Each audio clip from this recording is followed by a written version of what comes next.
Good morning, everyone. Good morning. It is such a pleasure to be here with everyone today and looking at all the faces that fight hunger week after week, year after year. I salute all of you for the time that you take away from your families to make sure that someone else is fed. Hunger has no face. When most people hear hunger, they imagine a single image. An image like malnourished children in a developing country, or people holding signs on a street corner. But hunger rarely looks like what we expect, because hunger has no face. Hunger can look like the mother who packed lunches for her children but skipped dinner for herself. Hunger can look like the senior citizen who decides between medication and groceries. Hunger can look like the neighbor you greet every morning, the family sitting beside you in church. Hunger has no face, but it has a presence. It hides behind pride, behind paychecks that no longer stretch, behind medical bills, rising rent, and unexpected moments that push families to the edge. It signals gaps in systems, stress in households, and invisible pressure many families carry daily. It shows up in places we don't always see, in the quiet decisions people make when no one is watching. I've met hunger in many forms. I've met it in the eyes of a young mother who apologized for needing help. I've witnessed it in the grocery store when someone put their medication back because they could not afford it and they had to choose between the medication or the food. And that broke my heart because I was standing right beside this person who didn't know I was behind them.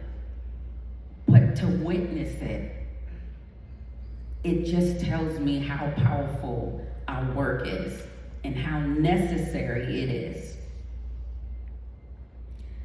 I've met hunger in the hands of a man who has never asked for help until the day he walked into our pantry. He stood there holding a grocery bag tightly like it was 1,000 pounds. Not because of what was in it, but because of what it represented.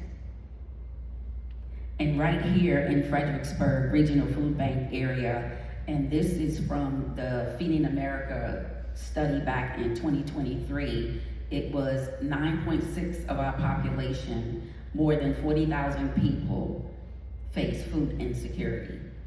And so as Dan has told you earlier, now it's at 10%.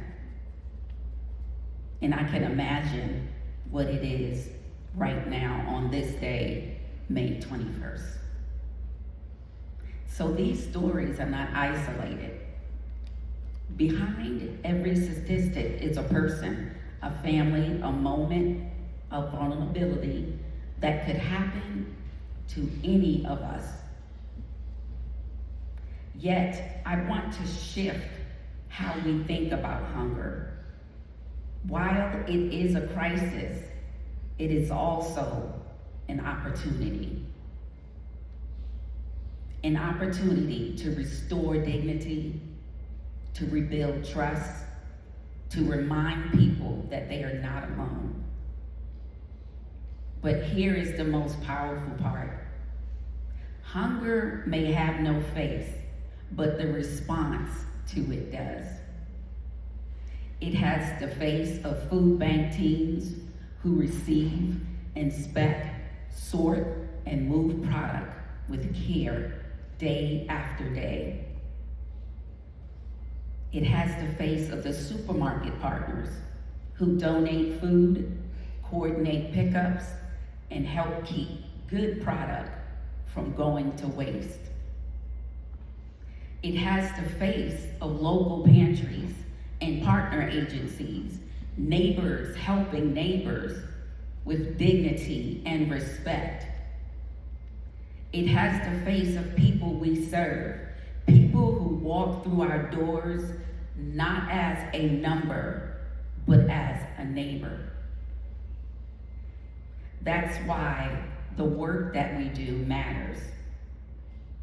Not just because we provide food, but because we provide choice, respect, and connection. Food is identity. Food is memory. Food is care.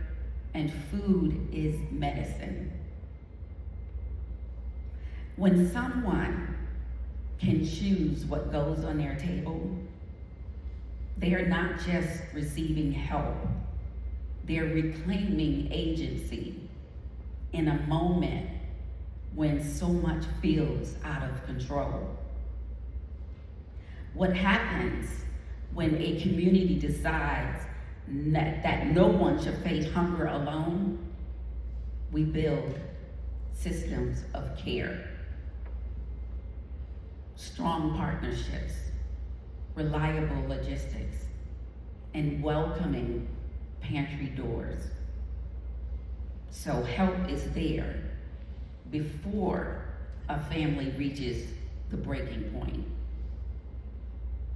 Because food security is not just about access to meals, it's about stability, it's about health, it's about the ability to focus at work, to succeed in school, and to show up fully in life. When families have consistent access to nutritious foods, everything changes. Children perform better academically. Adults experience less stress and better health outcomes. Seniors maintain independence longer, and entire communities become stronger. This is the ripple effect of addressing hunger with intention and compassion. So when I say hunger has no face, I mean it in two ways. Hunger does not discriminate. It can touch anyone at any time, regardless of background or circumstances. And secondly, hunger has no face because we, as community, refuse to let it define the people that it affects. We see people first, not their need, not their struggle, but their humanity. And this is the heart of our work. So I leave you with this. Hunger may be invisible, but our response does not have to be. Every rescued pallet, every sorted box, every on-time pickup, every stocked pantry shelf, and every respectful interaction is a declaration that hunger will not go unanswered in our community. Together, food bank teams, supermarket partners, and local pantries, we are the face of compassion. Together, we are the face of action. Together, we are the face that hunger will never have. because we choose to see each other, support each other, and to stand with each other. I thank you all for being a part of this mission. Thank you for believing that everyone deserves not just food, but dignity, choice, and hope. Thank you for proving every single day that when we come together, hunger has no power over us. Thank you all.